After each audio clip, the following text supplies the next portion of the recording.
Here are a few tips on how to hang artwork. Buying artwork is exciting. Hanging artwork is where many people begin to second guess themselves. There are a few simple guidelines that make almost any room feel more balanced and inviting, starting with eye level. Unless you're decorating for a giraffe, then most artwork belongs much lower. Have you ever walked into someone's home and thought something just felt off? Chances are the artwork was hung too high. It happens all the time, even in beautiful homes. Forget measuring to the top or bottom of the frame.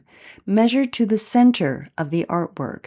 That center should usually sit around 57 to 60 inches from the floor.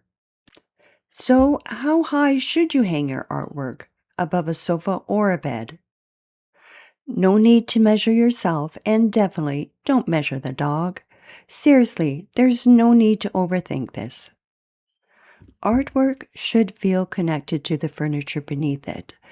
Leave approximately 6 to 8 inches between the bottom of the frame and the top of the sofa, headboard, or console table. This creates a comfortable visual relationship rather than making the artwork appear to float on its own. Yes, size does matter. Tiny artwork on a large wall often feels lost.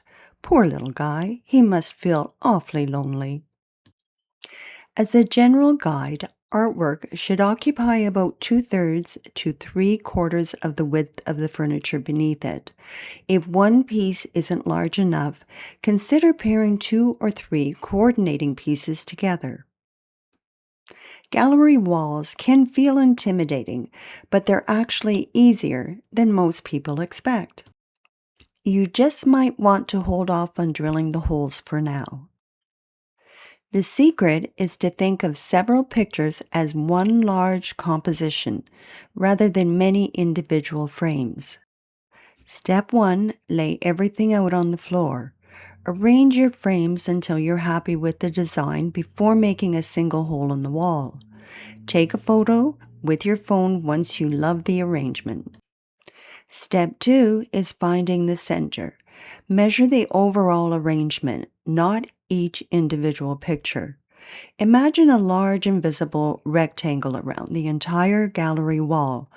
Hang that rectangle at eye level. Step 3 is to keep your spacing consistent. Try to leave at least 2 to 4 inches between the frames. Consistent spacing makes even mismatched frames feel intentional. And step 4, mix your sizes. Don't be afraid to combine large statement pieces, medium artwork, small accent prints. The variety creates movement and it helps to keep the display interesting. Should every frame match? Absolutely not. Ditch the top hat and the bow ties. Matching frames create a formal look. Mixing wood, black, white, and natural finishes often feel warmer and more collected over time. The key is repeating colors or materials throughout the arrangement so everything feels connected. Before you pick up a hammer, you might want to leave it in the toolbox for now. Try painter's tape instead. Cut pieces the same size as your frames and tape them to the wall. Stand back, walk into the room. Live with the arrangement for a day or two if you're unsure. It's much easier to move tape than it is to patch drywall. And my favorite tip. Matching frames certainly creates a more formal look.